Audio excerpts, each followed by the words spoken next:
And I want to introduce one of our key volunteers. Nisei Garchua is a fabulously dressed gentleman, but also the maintainer of the website, a key person that maintains the website's blog, as well as a multitude of other things. We're so happy to have him. Nisei.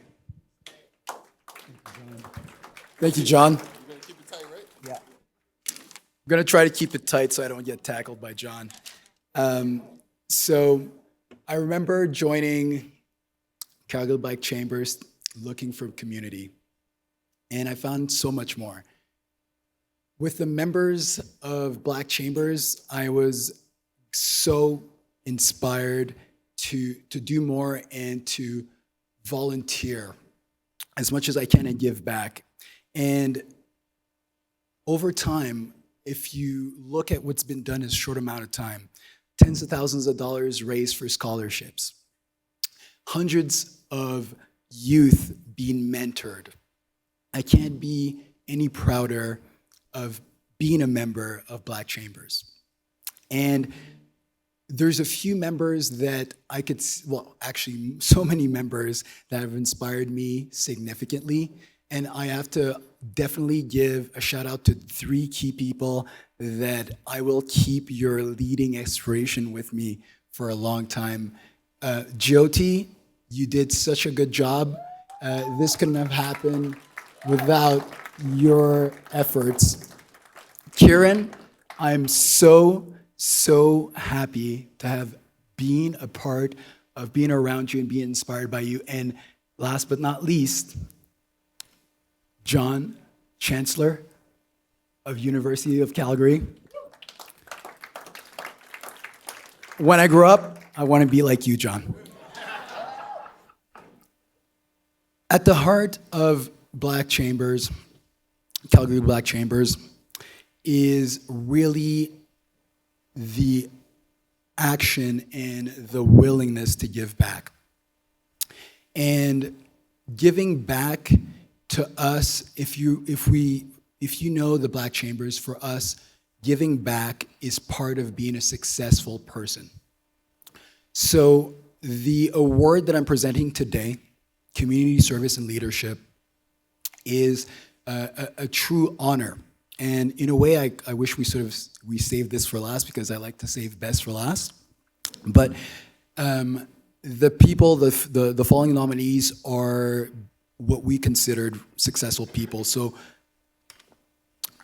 Curtis Alexander being the first nominee, Dr. Linda Kong-Netiman being the second nominee, and Cynthia Okafor being the third nominee. These were 3 very selective individuals that really showed their leadership as they were giving back to the community. And they're all obviously very strong nominees. So the winner of this award is Cynthia Okafor. My name is Cynthia Okafor. I was born and raised here in Calgary, Alberta, and I currently work as an equity, diversity, and inclusion consultant within the public sector. And aside from that, I'm also quite involved in community. I do a lot of facilitation, training, and I work with organizations in working through an organizational change process using a racial equity approach. I find my inspiration from a lot of different places, but I'd say primarily from all those who have come before me and have really laid the foundation, for me to be here. So all those, leaders and activists and champions that have fought for my civil rights, all the countless amount of women that have fought for women's liberation and women's rights, and then, the people who are still here today, and fighting to sustain a lot of those gains that have been made historically. really focusing on being kind and patient with myself, which extends into being kind and patient with others. And really, keeping in mind that I'm only human. I'm not perfect, and I don't always get things right. And I think what's important with that as well is just how I think about mistakes and challenges and failure. I've made a lot of them, but then I always keep in mind that, the mistakes that I've made in life are simply learning opportunities, they're lessons, and they continue to help me on my path towards growth. I am continuing to work with organizations, working with them on an organizational change process using a racial equity approach. And so really getting them to move beyond, quick fixes and short-term solutions towards sustaining a lot of their work they do as part of their business and their operations. When I think about my contributions, I think the fact that we're even here and organizations are talking about social issues in a way they've never talked about them before, the fact that they're even doing the work, I think it's a pretty big deal. And for me, I've been doing my small part in supporting organizations, creating a safe and open environment for them to have these conversations, to do the work. I'd say one of the lessons that I've learned is the importance of relationships and relationship building. I really place value on just simply connecting with people, checking in, learning more about who they are, their backgrounds. That's the core at everything I do. I think the advice I would give is for anyone in general, and I think it's just being patient with yourself and just learning that your best today is your best tomorrow and in the future. And I think for me, what's significant is just learning that, all those that you may look up to, those that you think are ahead of you, are dealing with their own personal challenges, their own insecurities.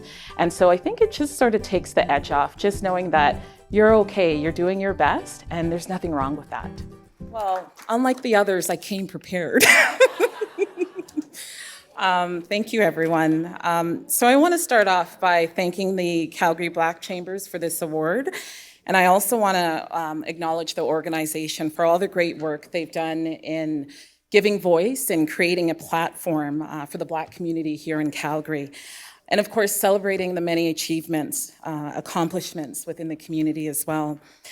This award is quite significant for those of us that have been working behind the scenes for many years now to further the work, the conversations, and the priorities around equity and inclusion.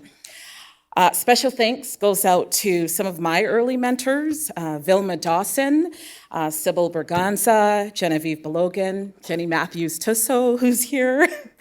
I thank them for their commitment and passion to this work, and for paving the way for many of us to carry the tradition and continue the dialogue in this space.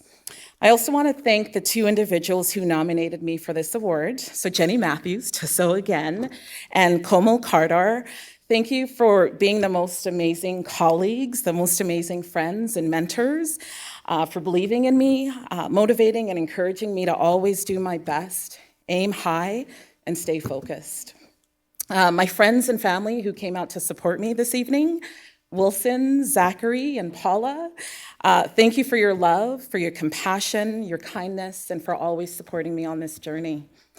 And lastly, this award, wouldn't be the same without recognition to my parents, Ben and Mona, who were early Nigerian immigrants that came in the early 70s. My mom's no longer here, but I do thank them for the many sacrifices that they've made for me and my siblings to be in this space and to have access to many of the opportunities that we have today. I also thank them for being role models, for teaching us, that sense of community and the importance of giving back. Thank you, everyone. Over here.